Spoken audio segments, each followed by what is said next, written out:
The Blades Ramble is proudly sponsored by My Business Group, a group of brands designed to support owners, leaders and managers in business. Contact mybusinessgroup.co.uk for more information or follow the link in the description below. Blades fans, subscribe to Blades Ramble. Up the Blades.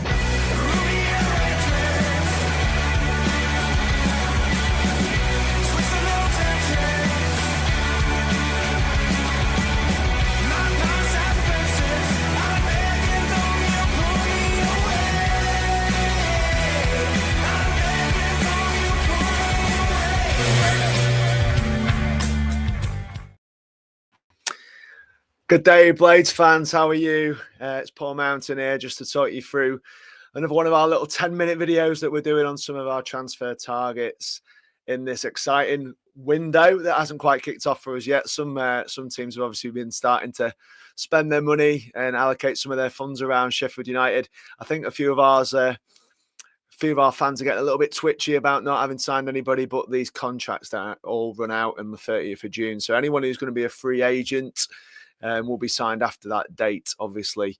And that includes the man I'm going to talk to you about today. So Jimmy Dunne of QPR. So he's an Irish international. He has got one cap for Ireland, which came this year against Bulgaria. He started his career off at Manchester United as a player. In 2014, he moved to Burnley in 2016, all the way through to 2021. He failed to establish himself there. It doesn't sound overly encouraging, but you'll see that he's really come to the fore in recent times. He was there, but he wasn't quite there, because if you look at his record, he was out on loan almost everywhere but Burnley. So he went to Barrow, Accrington Stanley. Who are they? Exactly. Hearts, Sunderland, sorry, I had to say that, guys, and Fleetwood Town. So he's had a number of different loan spells, a number of clubs at a lower level across the different divisions, and obviously going to the Scottish Premier League with Hearts as well.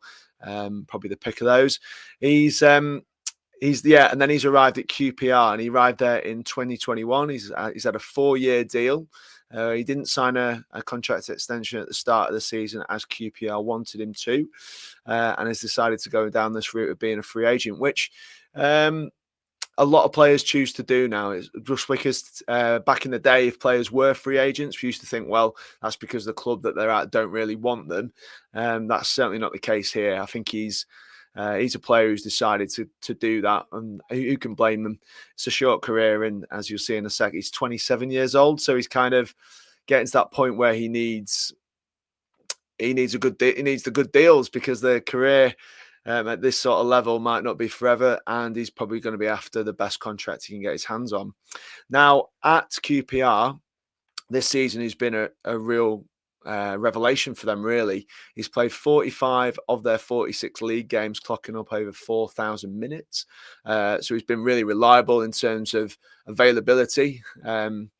Availability is the best ability, quoting Prince Abdullah there. His overall rating is a 7.23, their highest rated player this season, which is obviously good.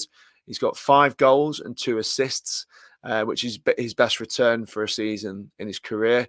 That could be because he's playing at right back, and he's by trade, he's still described as a centre back. Now, again, that's another question about where Chris Wilder may see him fitting into this squad at Bramall Lane. But to be fair, it's been a problem position for us all season.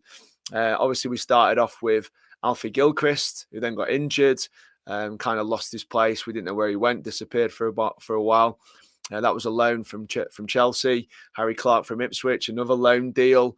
We've got young Femi Siriki, who had a fairly unsuccessful loan spell last season, and came back and has just been a little bit of an enigma almost. He's played ever so well in certain games, and certainly going forward, he's a great option. His pace and power have been really useful for us this season at times.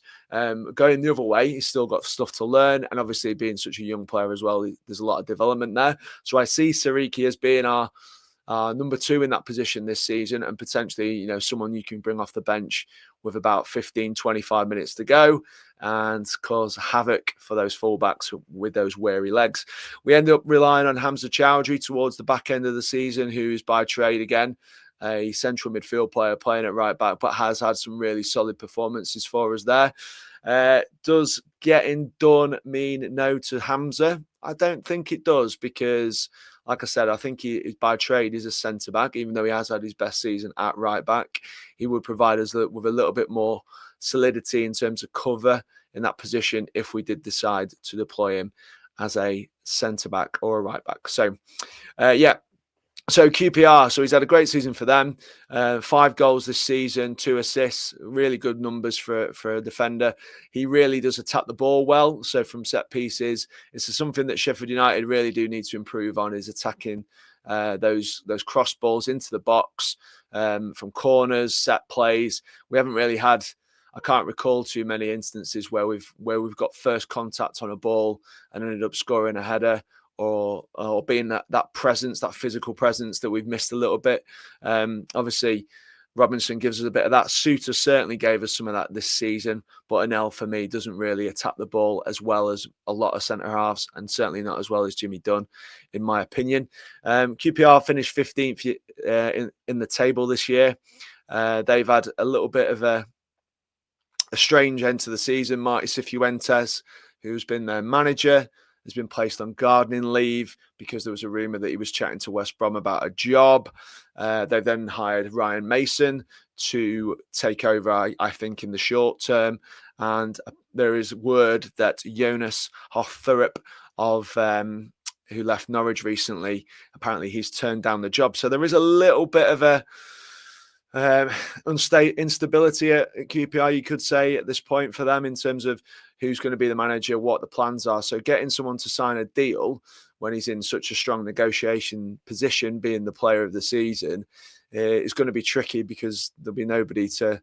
You don't know who the next manager is. Won't have those reassurances. Where Chris Wilder will be able to sell him the club.